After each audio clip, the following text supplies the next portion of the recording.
Do you have a butt kicker or a transducer that's not getting the job done? Is it shaking to just the low-end sounds? What if it shook when it was supposed to?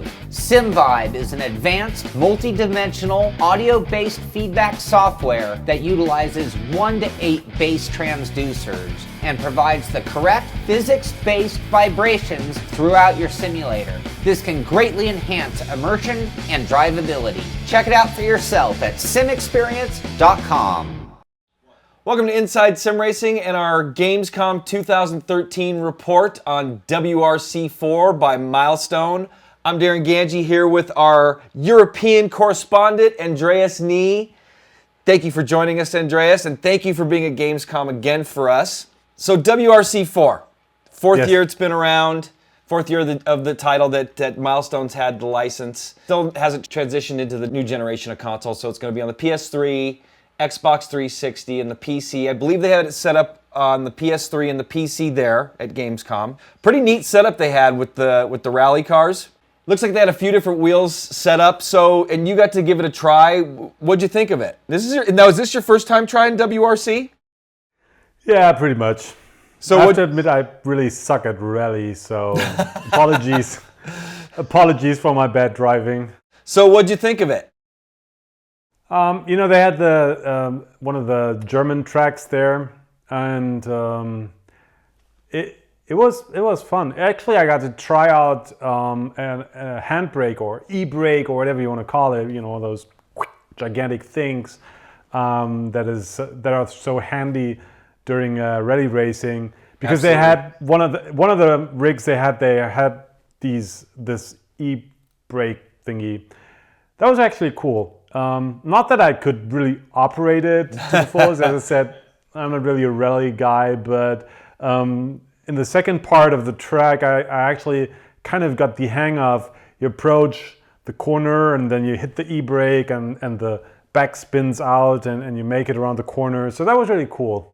It definitely takes a whole different style of driving to drive rally. So I could, and it takes a lot of practice to be good at it. So that's cool you got to experience that. So you also got to sit down or talk to one of the developers there on WRC, and you guys talked a little bit about physics and graphics and stuff like that. All right, well, let's hand it off to that little piece and see what they had to say, and then we'll hear a little bit more from Andreas after that.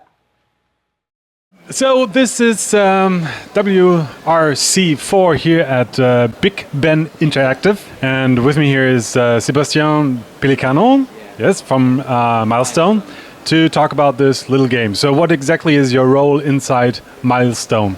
Hey, I'm the game director of WRC, so I'm managing the team and trying to complete the game in the best possible way, taking care of time, budget, quality, and vision of the final results. All right, cool. So obviously this is a rally game. Tell me a little bit about it. Okay, so WRC4 is our brand new rally game with the official license. We are still developing in development in Milestone, and we're gonna release it at the end of October for all the Europe.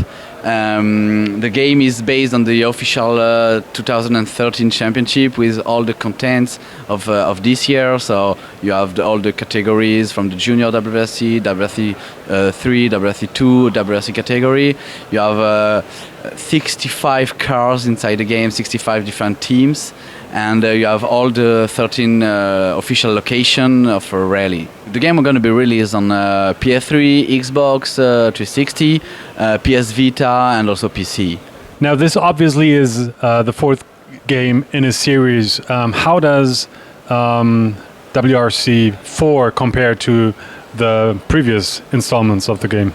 This one is completely different. First of all, we took all the feedback from our fans in order to do everything they loved in the past version to a brilliant level this time.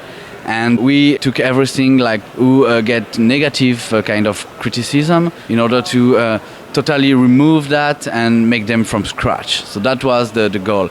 This game is about realism. So we worked a lot on the simulation, on the career mode to bring like the real driver life in a video game. We worked a lot on environment, on car details, on lighting. So we improved everything from everywhere, and this one is completely different from last year. Okay. Now, racing games in general are already, kind of difficult maybe to handle for the average user, and rally games are even more difficult to handle. How do you get a real rally game? How do you manage while at the same time not scaring away the casual gamers that just want to have fun with a game like that? Yeah, sure. The game is one step further about simulation, and it's made for rally fans, guys with passion about rally. But obviously, we allow player to active or deactive a lot of helps in order to not get people frustrated about just trying to stay on the road. So for us, it's a big challenge to do a game dedicated for a good driver and also allow beginners to play it. Right. Now, obviously, with all the peripherals that we have, the wheels, are they all supported on all platforms? Yeah, sure. All the steering wheel are supported. It's really important for a game who want to be simulative, to want to be a simulation. So we support almost all the steering wheel, all the last one at least, and also old ones for all platforms. Also this year we we implement two new features about steering wheel. The first one is the gearbox H gearbox, and the second one is the 900-degree steering, which was some requests, like both are requests from players. So we wanted to implement them for giving that to players. All right. I read that some drivers were not really happy with the way the physics model was implemented in WRC 3, for example. First of all, did you get a feedback like that as well? And if so, what did you do to improve it? We worked a lot with drivers and team and engineers from the WRC guys. I mean, from the guys from the championship to make this game. So they helped us about almost everything, from the physics, from the every element on the car, in order to improve how the car react, how the suspension react, how the feeling on each terrain for the grip of the tires, the differential. So every element, every weight of each element, the brakes, everything has been done in collaboration with real engineers from official teams. And about the physics, we worked with a lot of drivers who helped us to reach the simulation level we are having on this title. All right. Yeah, we'll be looking forward to testing it ourselves. It already looks pretty cool. Now, obviously, weather conditions are always a topic with racing games. How is weather implemented in this version? Okay, for this version, we wanted to implement a new feature, which is not exactly the weather condition, but it's daylight condition, in order to give a sense of time to the player, sense of time for when you do a weekend of rally. So you do various stage in the one day, so you can do at the morning, noon, in the afternoon, or the evening. Not just the lighting is changing, but also the gameplay. As you can get more fog early in the morning, you can get clear visibility at noon or in the afternoon, and at sunset you can get like the sun in the face, and it's like harder to drive the reflection on the road, or we're having a lot of sun facing the camera. So that's something really important we did. We also have different weather in the game, but based on the rally, and not the player can't choose that. It's like if you go in Wales, you get rain. I mean, but not always, and not in the same way on each special stage. Okay. Now going back to being a driver, so to speak, is there a campaign mode, or how do I have to imagine my progression through the game? So the game is based on the three main game modes. The first one is the official one, where you can play all the categories, all the teams, all the rallies. You can do a single rally, you can do a single stage, you can do a complete championship or a customized championship. So that's the official mode. Then you have the career mode. This year we implemented this career mode in the way of the realism, as realism was the main word for the main pillar of this game. So the career mode is like the life of a real rally driver, which start from the bottom category, the junior WRC, and have to grow up until the WRC category. The evolution is not really linear, but based on the results of the player, based on the how famous is the player will become on the game, and with what kind of choice he's going to do, because he's going to receive offer to sign contracts with various teams, and he can choose to stay in the same category as before, to improve his level and get a better contract for the next category, or change category from the beginning, like at the end of the first season, and having a team which is not the best one of the next category. So it's not a linear career mode, but it's really up to the player to choose how he wants to live his rally life. All right. Is there some kind of multiplayer or online feature implemented? Yeah, multiplayer is the third game mode we have. We have one online multiplayer mode and one offline multiplayer mode. The online one is a huge online, up to 16 players, and you have also single stage, single rally, or championship, which is can be customized by the player. And the offline one is the hot seat. That feature was also in WRC 3, and the player loved that. So we improved it to and we put it inside. All right, cool. Maybe going back to one thing that you mentioned, you said that you listened to user feedback and improved on that. Do you have a concrete example of feedback that you got and that you improved on? Yeah, for sure. First of all, the audio. The audio part was one of the most criticism part last year, so we completely changed the way we are managing the audio in the game. First of all, we went to record almost all the cars of the WRC of this year in order to get a new sample to work on. We record them in a different way, having the car going on the track with various microphones, one for the transmission, one for the engine, one for the exhaust, and we split all the source in the game in order to get the same reproduction in the game. We also improved a lot our physical engine in order to connect it to the audio engine and to get the car more nervous, to get the car not linear.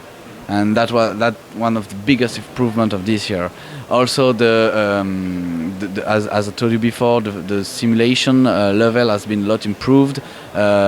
Listening to both players and guys from the championship. All right. Talking about damage, how is damage incorporated in the game?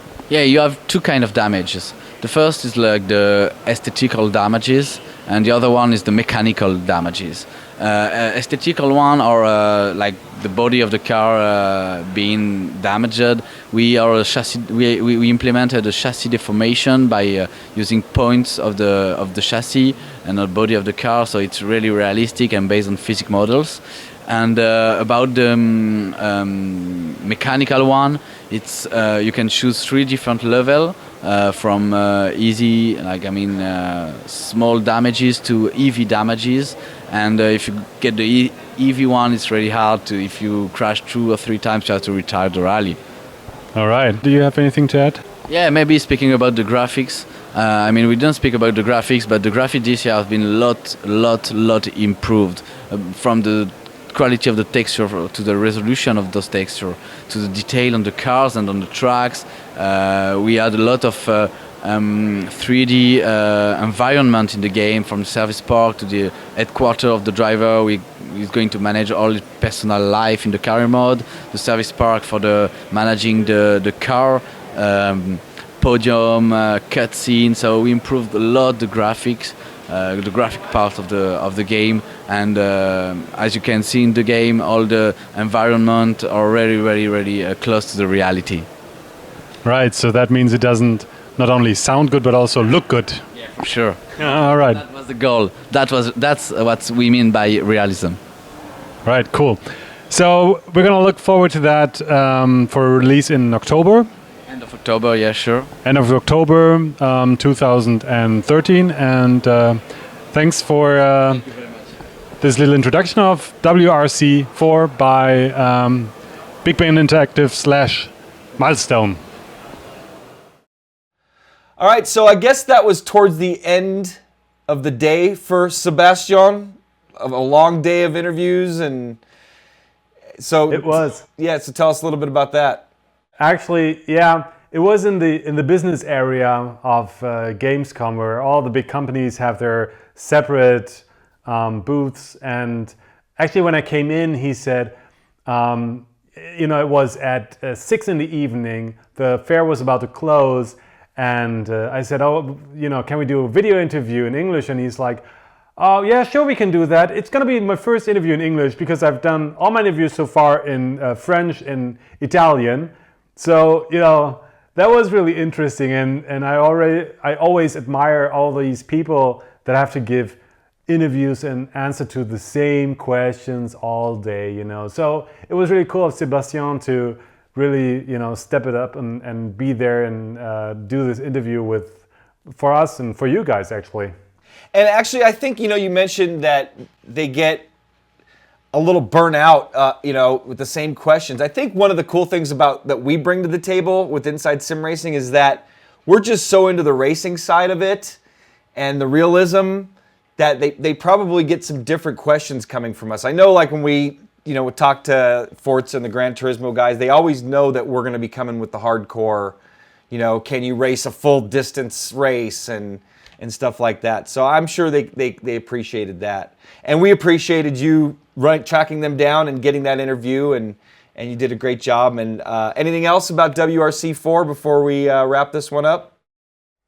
As I said, I'm not really a good race driver, so I guess you guys have to check it out for yourself. But I had fun, so I like the title. Cool. And we will be checking it out soon here on the show. I'm sure we'll hopefully have a pre-release copy and be tried on the Xbox 360, PS3, and the PC. And again, that's WRC 4 by Milestone, and that was our take, or Andreas's look at it at Gamescom 2013. And for Andreas, I'm Darren Ganji. Hopefully you enjoyed this. We'll see you guys next time.